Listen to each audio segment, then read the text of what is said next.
Well, it looks like Goblin Slayer has finally slowed down, and now we're getting back to normal storytelling. Typical, regular, just good old art and some good old goblin slaying. No sexiness. Oh, well, never mind. Carry on.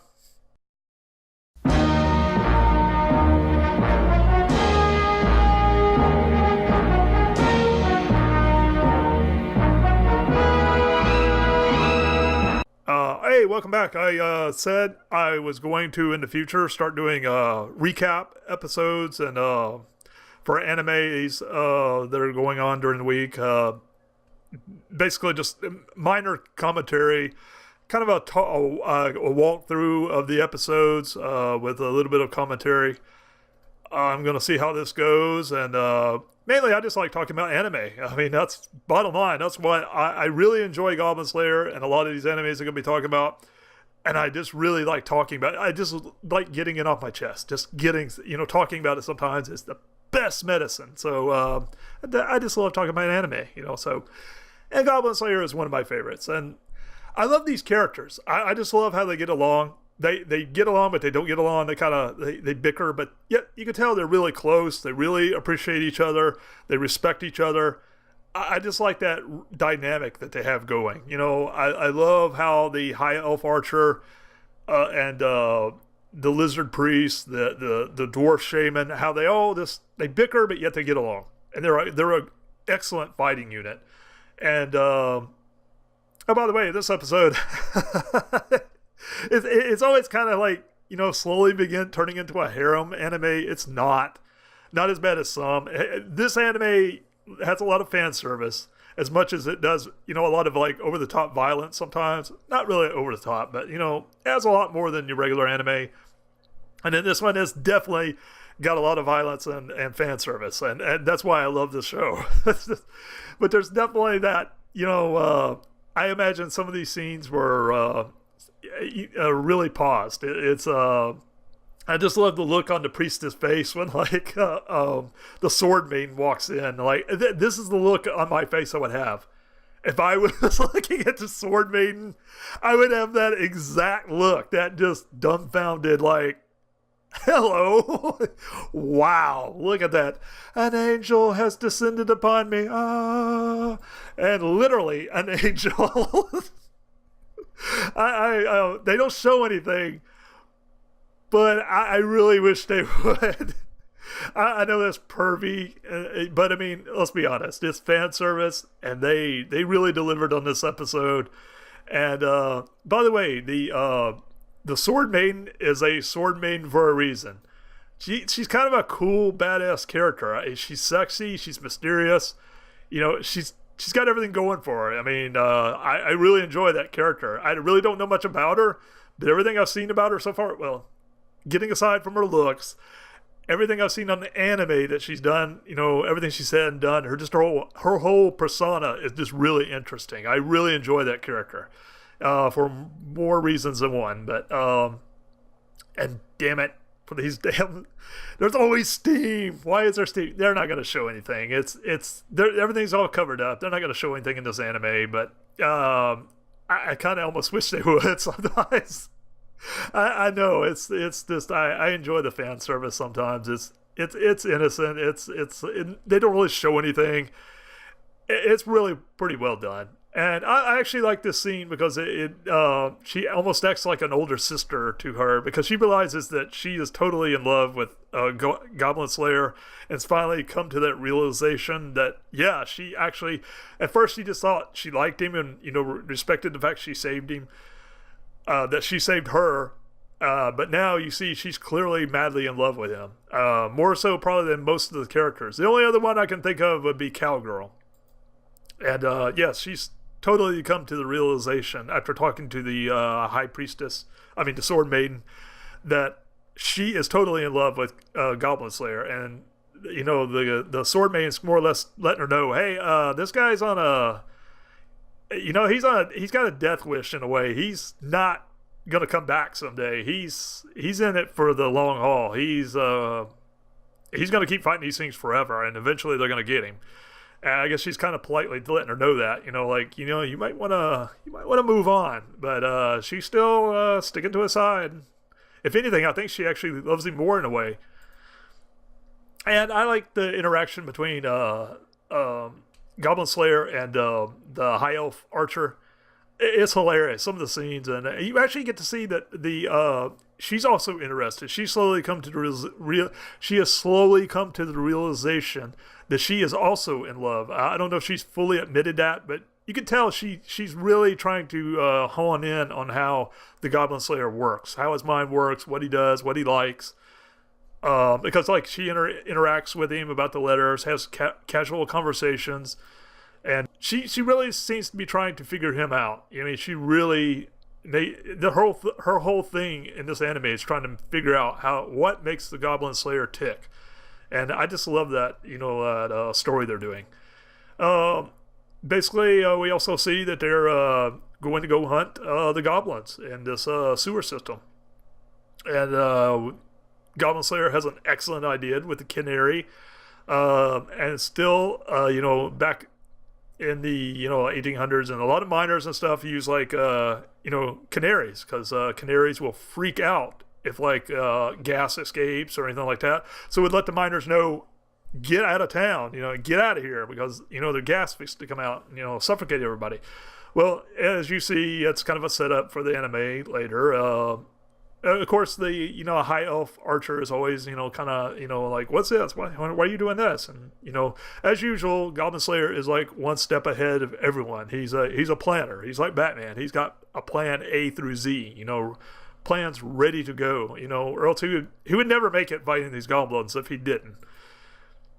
And they make their way through the cave. Through the sewer system. By the way, that would freak me out if I knew there was like goblins down there and they're just, you're going in. Half the time he was going in by himself. I mean, I know he's got a team now, but I swear, man, he was like, that takes some hardcore balls. To go into that's why I like Goblin Slayer. He's just a human guy, but evidently I'll get to that. There is something more to Goblin Slayer than what he appears, and we'll see that in a minute, what I'm talking about. And it's a good thing that Goblin Slayer does have a plan, because evidently so do the goblins in this episode, because they set a trap and it works really well. And but as usual, Goblin Slayer has a plan. He knew that they were probably going to try to poison them, and he has a plan, and as you can see, it's to prevent them from suffocating. And I thought that was pretty cool with the charcoal and the mask, to prevent the poison, and block the way that they block the poison from coming in. That they actually turn the tables on the goblins. They actually poison the goblins. And by the way, they look like ninjas. It looks like an elf in ninja. I like that look. It actually makes them look more badass that way. And they're fighting in the battle, and this episode has a lot of battling and a lot of nudity, a lot of battling. Like I said, it was really good. And here comes the goblins, and they are ready for a battle. And so is Goblin Slayer, because he is just taking the charge. He takes it right to him, and that's what I like about him. We also see they get pretty much overran. Like I said, this is the trap, and for a while there, I thought they were all gonna. I didn't think they were gonna die, but I thought some characters were gonna die, and it really had me concerned there for a while, especially with the High Elf Archer. I thought, uh-oh, she's dead. I was like, oh. And I actually, for the priestess, I thought, oh crap, she's dead. I figured one of those two were gonna die, because I've never read the manga and stuff. I don't have any advanced knowledge on anything Goblin Slayer. I, at some point after watching the anime, want to go back and try to pick up on the story where the anime leaves off. But so far, I know nothing about Goblin Slayer, so I have no clue what's going to happen. So I had no idea whether they were going to kill the characters or not. So I was really wondering and like really shocked, like, oh god, they're going to kill somebody. By the way, that Goblin champion, wow, that battle was fierce. And we see the Goblin Slayer, he really got knocked. He took a lot of damage, but like I said, once he went down, everybody started falling apart. But then we see this. We see that, like in the credits when it's coming on, you see the rolling dice, and they've showed it before. There's something to do with those dice and like the rolling of the dice. And like I said, I don't know what that is yet, and I haven't really researched much on that. I don't want to ruin the story, so I've been slowly watching just the anime, and then I'll try to dig some more information about research some more information on what's coming down the pike later on. Like most of these animes, I go and review and read the animes and try to catch up on stuff till the next anime comes out. But so far I don't really know a lot about the Goblin Slayer anime, but I know I like it. I love the dice scene. So evidently he goes in full like Super Saiyan, Goblin Slayer Super Saiyan mode or something. He just goes into total badass. Even the goblins can kind of feel it. They feel some kind of like there's some kind of like paradigm shift. He's just like, hey, this guy's went to he shifted gears. And I love that thing with his eye. It's like, that was awesome. You knew something was about to happen. Yeah, and he goes and like he just takes out the goblins. I love the way he uses the hair to like choke out the guy, which I really hadn't thought about that. Yeah, you can use hair to like take people out. I have to remember that in the future. I'm just kidding. As you can clearly tell, the high elf archer. By the way, I know this is the most paused moment in the anime. I know people are pausing, like, oh yeah, and we get to clearly see that the high elf archer is clearly not a big-breasted woman. There's a lot of fan service, but I like the way they kind of show that she was in danger, but she wasn't like molested or anything. Well, she was, but not to the level of what the other people in anime have experienced so far. But I love her character, even though she's like, kind of abused a little bit, had her clothes ripped off and everything. She still just keeps on fighting. And she's a warrior. I like that, and there's a lot of fighting in this, a lot of fan service, and I just like that about them. And like I said, that was probably the most paused part of the anime in this episode. I know everybody's pausing it and looking at that. And I just love this part. That's when the goblins know, oh crap, we are in trouble. This is not good. Oh yeah, he's like, you. And that eye is wicked. I just love that. Yeah, that's why I love this anime. We also see once again the high elf archer goes right to his side. She is clearly smitten by him, and we also see the blood. You notice he keeps like hemorrhaging blood. He's pretty messed up in this episode, but yeah, he still keeps on trucking. They help him up, and he goes over. He has more concern for the priestess, which she clearly took some major damage, and she was getting healed up, and he's going over to talk to her, make sure she's all right. He's talking to her and everything, and like next thing you know, he crumples right next to her, and he's down. Well, I'm not surprised with all the the blood damage. He was like I said, hemorrhaging blood. And then we get to see that, this is how the anime ends. By the way, this anime went over like an extra minute or two. Usually they're like, 23 minutes or something. This one went over into like 25, 26 minutes. But it kind of annoyed me the way they did it.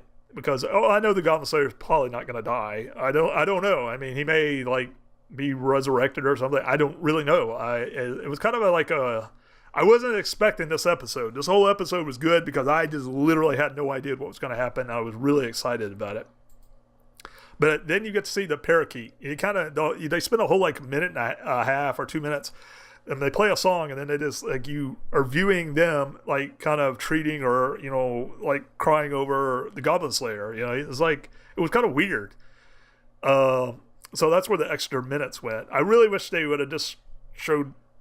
I kind of liked the perspective. I just didn't want to see a whole minute and a half with a song playing while I was watching that. I was expecting more. I was expecting like somebody to say something else, and it was like ding, ding, ding, ding. The song was rolling along. And then all of a sudden it was like, well, here's the credits, and you got to wait till next week.